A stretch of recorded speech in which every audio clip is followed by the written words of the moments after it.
प्रश्न में पूछा गया है कि ध्यान साधना की पहली सफलता के क्या क्या अनुभव होते हैं और उसमें हमें क्या एहसास होता है। जहां हमें यह संतुष्टि होनी चाहिए कि हमारी साधना का प्रथम सीढ़ी हमने पार कर ली है या प्रथम सफलता हमें प्राप्त हो गई है।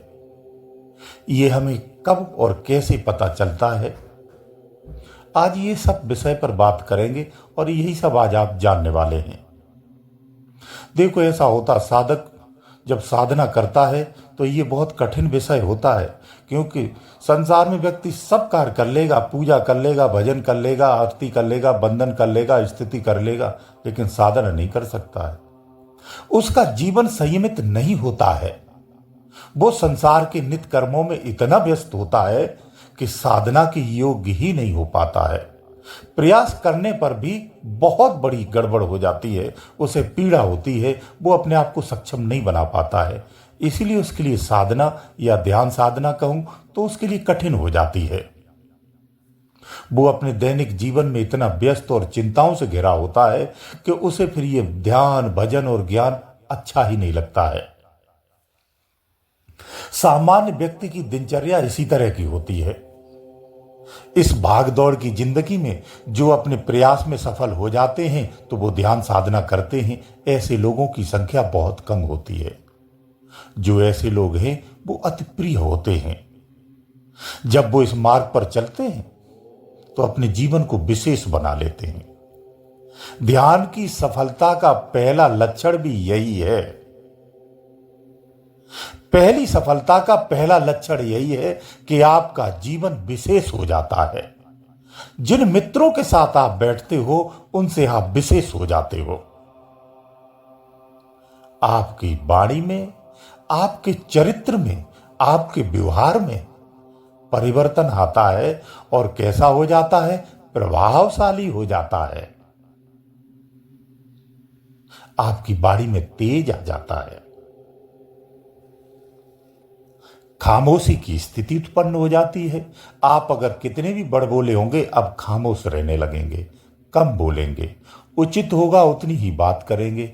ये स्थिति उत्पन्न हो जाती है। ये तुम्हारी पहली सफलता के ही परिवर्तन है। अगर ये परिवर्तन आते हैं तो आपकी पहली सफलता का संकेत समझना चाहिए। और क्या क्या होता है? आपको अंतर में क्षणिक क्षणिक, रुक रुक के, बीच में कभी कभी और कभी लगातार कई दिन तक ये महसूस होता है कि मैं इस शरीर से भिन्न हूं। मेरे शरीर में कुछ अजीब है, मेरे अंदर में कुछ शक्तियां हैं, मेरे अंदर में कोई विशेष पावर है।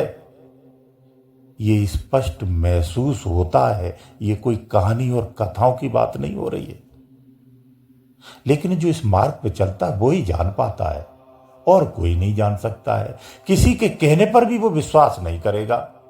इसलिए कभी इन चीजों का बखान भी नहीं करना चाहिए, क्योंकि बखान करने से उपहास वापस मिलना निश्चित है। ये गहरे स्वभाव की चीजें होती हैं, गहरे भाव की चीजें होती हैं। इसने केवल महसूस किया जा सकता है। आपकी खुद की अनुभूति संसार से, संसार के लोगों से अपने आप में विशेष महसूस होने लगती है, जिसमें निर्मलता, कोमलता, दयालुता, परमार्थता, ऐसे सुंदर भाव जागृत होते हैं, बल्कि इनका असीम सागर बहने लगता है। साधना की पहली सफलता का लक्षण है कि आपके अंदर में गहरा प्रेम जागृत हो जाता है। इस जगत में प्रेम से पवित्र कोई चीज हो नहीं सकती है, और प्रेम से बड़ा प्रबलता किसी में हो नहीं सकती है। प्रेम से गहरी आसक्ति किसी में हो ही नहीं सकती है। इसीलिए देवताओं और मनुष्यों में भी, दोनों में ये समाहित है।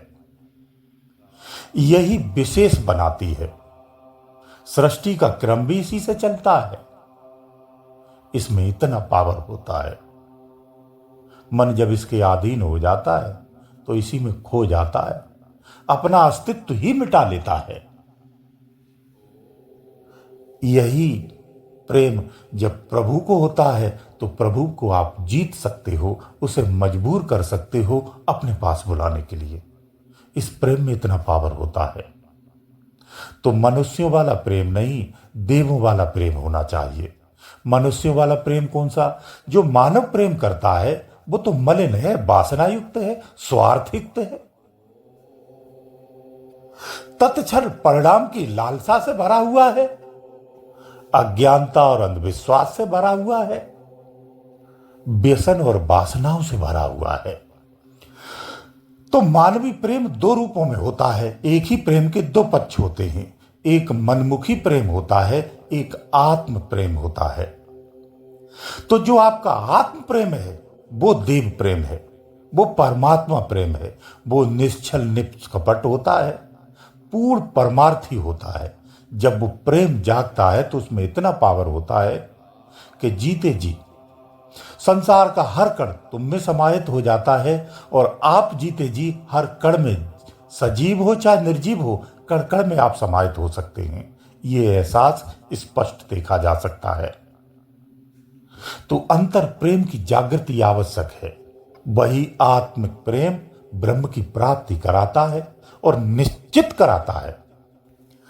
तो अगर आपके अंदर में ये पवित्र प्रेम की अगर जागृति हो गई है तो समझ लेना कि आपने सफलता की पहली सीढ़ी प्राप्त कर ली है। कुछ और अनुभव बताते हैं आपको।